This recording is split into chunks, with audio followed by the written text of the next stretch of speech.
ஸ்ருதிஸ்மிருதிபுராணானாம் ஆலயம் கருணாலயம் நமாமி பகவத்பாதசங்கரம் லோகசங்கரம்.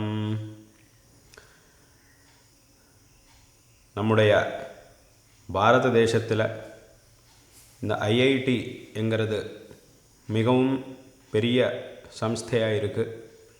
இதனுடைய சென்னை கேம்பஸில் இன்றைக்கி ஒரு சிறந்த காரியக்கிரமம் நடந்துட்டு இருக்கிறது. ரொம்ப சந்தோஷகரமான ஒரு விஷயம். இந்த காரியக்கிரமத்தில் முக்கியமாக புஸ்தகத்தை இன்றைக்கி ஆவிஷ்கரணம் பண்ணக்கூடிய ஒரு காரியக்கிரமம் நடக்கிறது. ரொம்ப சந்தோஷகரமான ஒரு விஷயம். இந்த புஸ்தகத்தில் இருக்கக்கூடிய எல்லா விஷயங்களும் இந்த காலத்தில் எல்லோருக்கும், அதிலையும் ரொம்ப முக்கியமாக குழந்தைகளுக்கு வேண்டிய நிறைய விஷயங்களை இந்த புஸ்தகத்தில் எழுதியிருக்கிறார். மனிதனுக்கு எல்லா விதமான காரியங்களையும் பண்ணுவதற்காக முதல்ல தெரிந்து கொண்டு அதை நன்னா புரிந்து கொண்டு நல்ல காரியத்தை பண்ணுவதற்காக, நல்ல காரியங்களை பண்ணுவதற்காக பகவான் கொடுத்த ஒரு அற்புதமான சாதனம்தான் புத்தி, மனிதனுடைய புத்தி. இந்த புத்திக்கு இருக்கக்கூடிய ஒரு சக்தி என்கிறது நாம் சொல்லவே முடியாது. அப்பேற்பட்ட சக்தி இந்த புத்திக்கு, பகவான் நமக்கு கொடுத்த புத்திக்கு இருக்கிறது. இந்த புத்தியை நாம் நன்றாக உபயோகம் பண்ணினால், பயன்படுத்தி கொண்டால் எத்தனையோ காரியங்களை நாம் பண்ணலாம். அப்பேற்பட்ட ஒரு சக்தியை பகவான் இந்த புத்திக்கு கொடுத்திருக்கார். அப்பேற்பட்ட ஒரு புத்தியை பகவான் நமக்கு கொடுத்திருக்கார். ஏனென்றால் இந்த உலகத்தில் பெரிய பெரிய பிராணிகள், ஒரு யானைக்கு இருக்கிற மாதிரி மனிதனுக்கு சக்தி கிடையாது. ஒரு யானைக்கு தன்னுடைய சரீரத்தில் எவ்வளோ பலம் இருக்கோ அந்த அளவுக்கு பலம் மனிதனுக்கு கிடையாது. ஆனாலும் இந்த மனிதன் சொல்கிற மாதிரி யானை கேட்டுருக்கு. அந்த மாதிரி பண்ணிக்கிற ஒரு சக்தி மனிதனுக்கு இருக்குது. யானைக்குள்ளே எவ்வளவு சக்தி இருக்கோ அவ்வளவு சக்தி மனிதனுக்கு இல்லை என்றாலும் மனிதனுக்கு புத்தி சக்தி இருக்குது. அந்த புத்தி சக்தினால் ஒரு பெரிய யானையும் தான் சொன்ன மாதிரி கேட்குற மாதிரி மனிதன் பண்ணிக்கிறான். அப்பேற்பட்ட ஒரு சக்தி மனிதனுக்கு எப்படி வந்திருக்கு என்று கேட்டால் இந்த புத்தி தான். அதே மாதிரி ஒரு பறவை மாதிரி ஆகாசத்தில் பறக்கக்கூடிய சக்தி மனிதனுக்கு இல்லை.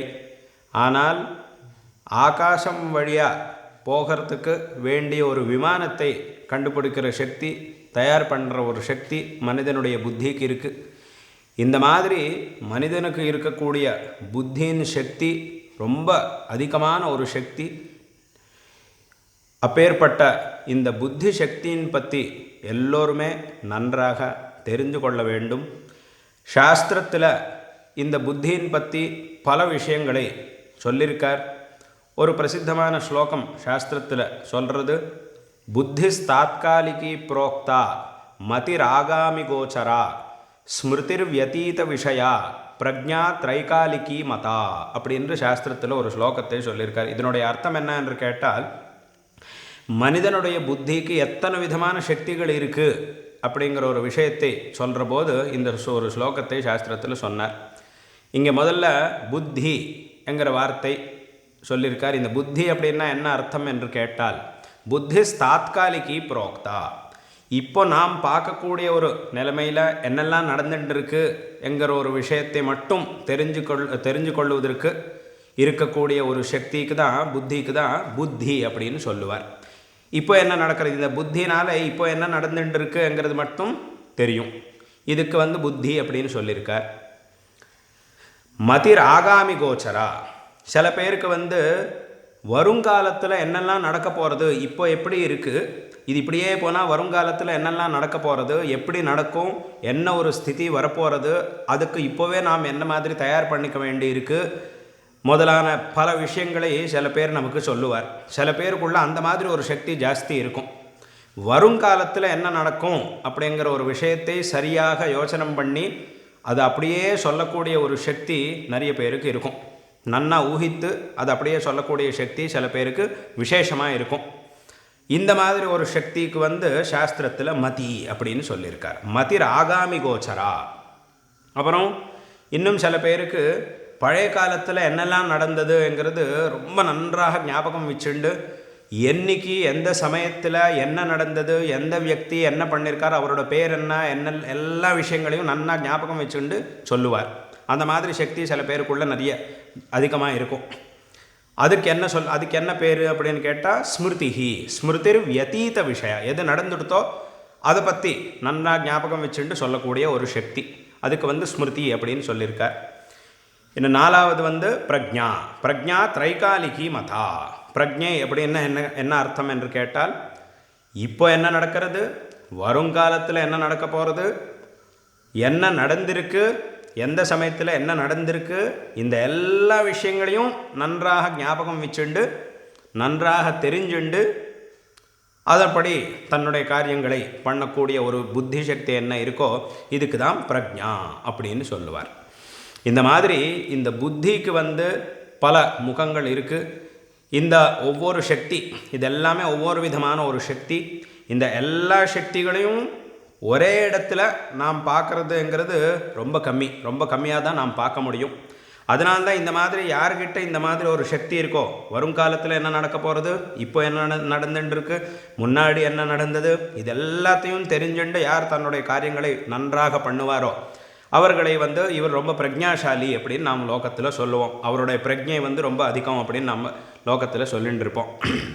அதனால் இந்த மாதிரி புத்திக்கு இருக்கக்கூடிய ஒரு சக்தி ரொம்ப அதிகமானது. அதே மாதிரி பிரதிபா அப்படின்னு ஒரு வார்த்தையும் சாஸ்திரத்தில் சொல்லியிருக்கார். பிரதிபா அப்படின்னா என்ன அர்த்தம் என்று கேட்டால், நவநவோன்மேஷாலினி புத்தி பிரதிபா அப்படின்னு சாஸ்திரத்தில் சொல்லியிருக்கார். அப்படின்னா என்ன அர்த்தம் என்று கேட்டால், எப்போதுமே ரொம்ப புதுசாக யோசனை பண்ணி புதுசாக இதுவரைக்கும் யாரும் சொல்லாத ஒரு அற்புதமான விஷயங்களை கண்டுபிடிச்சி சொல்லக்கூடிய ஒரு சக்தி, இதுக்கு பிரதிபா அப்படின்னு சொல்லுவார். இந்த மாதிரி இந்த புத்திக்கு நிறைய விதமான சக்திகள் இருக்கின்றன. அதனால் இந்த மனிதனுடைய புத்தி சக்திங்கிறது ரொம்ப அதிகமானது. இப்பேற்பட்ட இந்த புத்தி சக்தியை எல்லோருமே நன்றாக உபயோகம் பண்ணிக்கணும். அதே மாதிரி சாஸ்திரத்தில் என்ன சொல்லியிருக்கார் அப்படின்னு கேட்டால், இந்த சரீரம்ங்கிறது ஒரு ரதம், ஒரு வண்டி மாதிரி. இந்த வண்டியை ஓட்டக்கூடிய ஒரு டிரைவர் வேணும். அந்த டிரைவர் யார் அப்படின்னு கேட்டால் புத்தி. ஆத்மானம் ரதினம் வித்தி ஷரீரம் ரதமேவது புத்திந்து சாரதிம் வித்தி அப்படின்னு சொல்லியிருக்கார் உபனிஷத்தில். இந்த மாதிரி கட்டோபனிஷத்து இப்படி சொல்லிட்டு இருக்கு.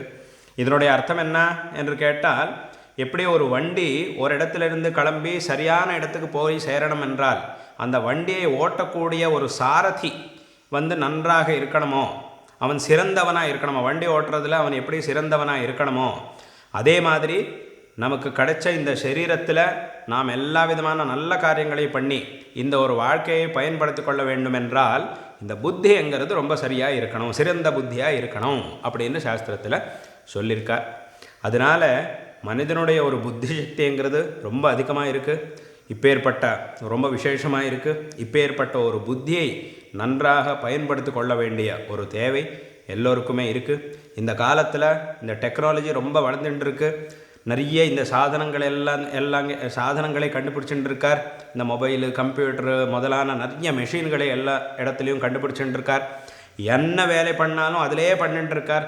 ஒரு சின்னதாக ஒரு கணக்கு போடணும் என்றாலும் நிறைய பேர் என்ன பண்ணிடுறார், உடனே அதை எடுத்துட்டு மொபைல் எடுத்துட்டு அதில் அடித்து அது என்ன, இந்த நம்ம இதுக்கு என்ன அப்படின்னு கணக்கு பார்த்துட்டு இருக்கார். ஆனால் இந்த மாதிரி நாம் பண்ணக்கூடிய காரியங்களை புத்தியால் தான் பண்ணணும். எங்கே புத்தியால் பண்ண முடியாதோ அந்த இடத்துல தான் இந்த மொபைலு முதலான சாதனங்களை உபயோகம் பண்ணிக்கணும். அது வரைக்கும் என்னெல்லாம் பண்ண வேண்டியிருக்கோ அதெல்லாத்தையும் நம்ம புத்தியாலேயே நம்ம உபயோகம் பண்ணணும். இப்போது யார் இப்போது இந்த எல்லா சாதனங்களையும் உபயோகம் பண்ண ஆரம்பிச்சிருக்காரோ அவளுக்குள்ளே இந்த பிரச்சனை ரொம்ப இருக்காது. அவள் ரெண்டு விதமாகவும் பண்ணிட்டுருப்பார். அந்த சாதனங்களை வச்சுன்னும் பண்ணிட்டுருப்பார், புத்தியாலேயும் இதெல்லாம் பண்ணிட்டுருப்பார். ஆனால் இப்போ இருக்கக்கூடிய ரொம்ப ஒரு கஷ்டமான ஒரு விஷயம் என்ன என்று கேட்டால், நிறைய குழந்தைகளுக்கு எல்லோருமே சின்ன வயசுலேயே இந்த மொபைல் இது எல்லாத்தையும் கொடுக்கறதுனால எல்லா குழந்தைகளும் தன்னுடைய புத்தியை உபயோகம் பண்ணுறது விட்டுட்டு நிறைய அதையே உபயோகம் பண்ணிட்டு இருக்கார். இதனால் வருங்காலத்தில் வரக்கூடிய காலத்தில் குழந்தைகளுடைய புத்திக்கு மேலே இதனால் ரொம்ப கெட்ட ஒரு பிரபாவம் விழும். அதனால் எல்லோரும் இந்த குழந்தைகளுடைய சின்ன வயசுலேருந்தே இந்த சாதனங்கள் எல்லாத்தையும் கொடுக்காமல் சின்ன வயசுலேருந்து குழந்தைகளுடைய புத்தி நன்றாக வேலை பண்ணுறதுக்கு என்னெல்லாம் பண்ண வேண்டியிருக்கோ, என்ன கணக்கு போடணும் என்றாலும் என்ன பண்ணணும் என்றாலும் இந்த புத்தியால் தான் யோசனை பண்ணி அதெல்லாத்தையும் பண்ணக்கூடிய ஒரு ஏற்பாட்டு ஒரு காரியத்தை எல்லோருமே நன்றாக பண்ணணும். அந்த மாதிரி பண்ணினால்தான் அவருடைய புத்தி சக்தி ரொம்ப ஜாஸ்தியாகும். அதனால் அவர் நிறைய காரியங்களை பண்ணுவார். இந்த மாதிரி ஒரு புத்தி சக்தி என்ன இருக்கோ அதை எல்லோருமே நன்றாக பயன்படுத்தி கொள்ள வேண்டும்.